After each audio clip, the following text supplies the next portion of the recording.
Hi, namaste. Namaste. So, Abhi, we have already talked about some of the challenges to our practice, and we've talked about distance, we've talked about just our own individual inconsistencies that we have to deal with when we are on our Sookshma path. Yeah. But I also wanted to talk about today, and maybe we can highlight some of the things that actually happened for us today in the session, and where it all seemed to come together. Yeah. So. Yeah, absolutely. Yeah, so I'm actually 3 days into just doing Sookshma very consistently and keeping that practice up.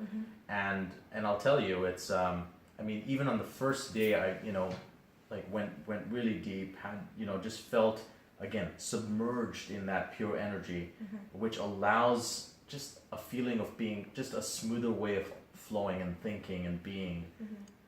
But today's session, I think I just had more of the same. And also, there's a slight subtle shift here. We spoke about kind of those attacks that can come, the mental attacks where you're now alert. Should I still be doing this? Can I get up? Should I get up and stop this? Or should I just continue allowing it to be and trust that we'll come out of this when the time's right? And so what do I do?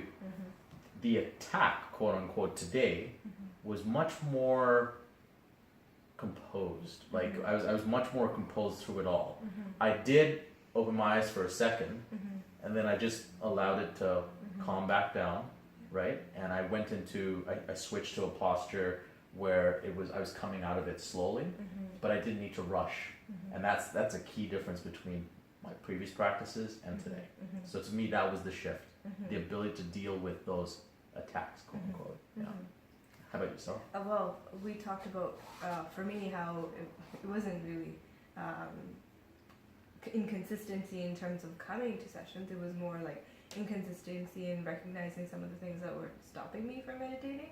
And then this week, I suppose over the last few days, I've been thinking about my last session and thinking about what I want to happen and putting some intention in what I know Sookshma can do for me, and putting some intention on what those things are. Right. And like you said, it's knowing when those attacks are coming and recognizing that, and then allowing yourself to just go back to the meditation. Absolutely.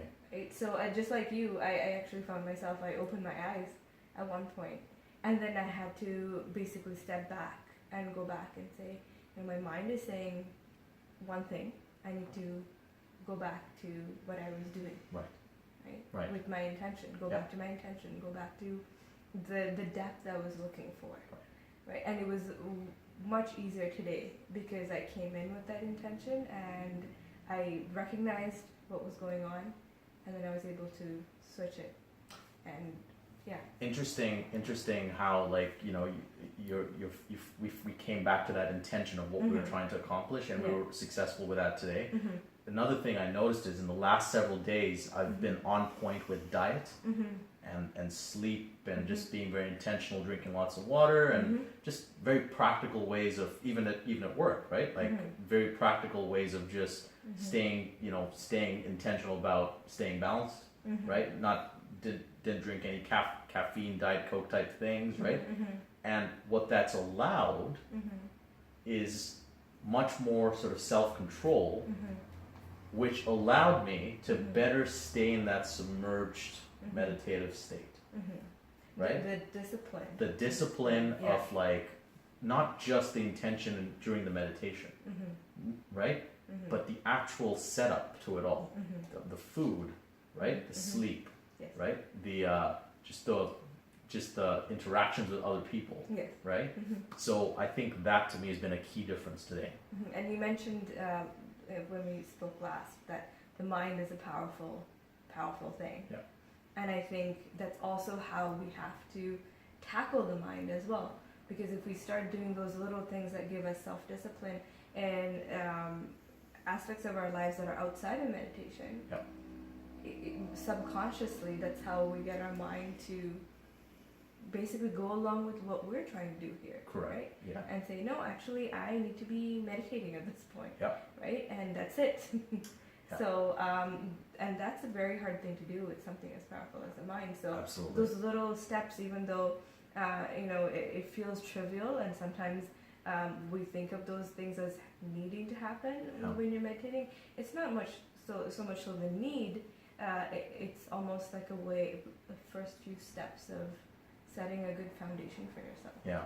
I mean, what we'll sow, we will reap, right? Yeah, the whole exactly. It's cause and effect, right? And so if we eat something, right? If we eat something that's like we eat certain kinds of food, and it's just like eat chips or junk food, and it's just it's garbage and kind of it shows up. It shows up in even in subtle ways, right? Or if you think you're cheating, I'll just have this today. Right. Well, your mind is like, oh well, Yeah, and what you've done is eroded your discipline a bit. So if and you can do that, Yeah. I can also wake you up in your meditation. And those are the tricks. Those are the tricks, and the mind is a trickster, right? As good as it is for us, we have to get it under our control, and the way to get it under our control is to do all these very practical things, and then to do meditation. And what happens is that it at some point stops becoming this like wild animal that wants to do its own thing. It starts becoming like almost like it serves you. It starts becomes like a tool, that right? you can use. That you can use. And I think my experience of today relative to like even 2 days ago is that exact thing that's going on there because of being on point on diet and like sleep and other very practical things, right? So I will share that I actually haven't changed very much about in the last week what I've been doing in day to day, but I have changed the thought process or the thinking, and I think that's another really important process. The self-discipline. Sometimes the self-discipline, step one, for some people, I think I'm one of those people.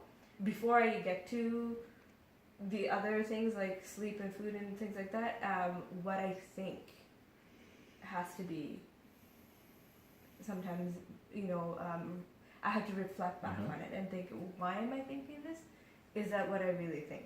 And that's also another really big obstacle to meditation. So today, I think that's the part that was really, really beneficial for me, to see that I was able to turn a thought around and go back and say, no, you know what, I'm meditating right now. And that switch is basically what makes you feel so good at the end of the meditation session. Absolutely, that notion that in a very subtle way we were able to just coax a powerful tool like our minds right back into what we're intending to do, right?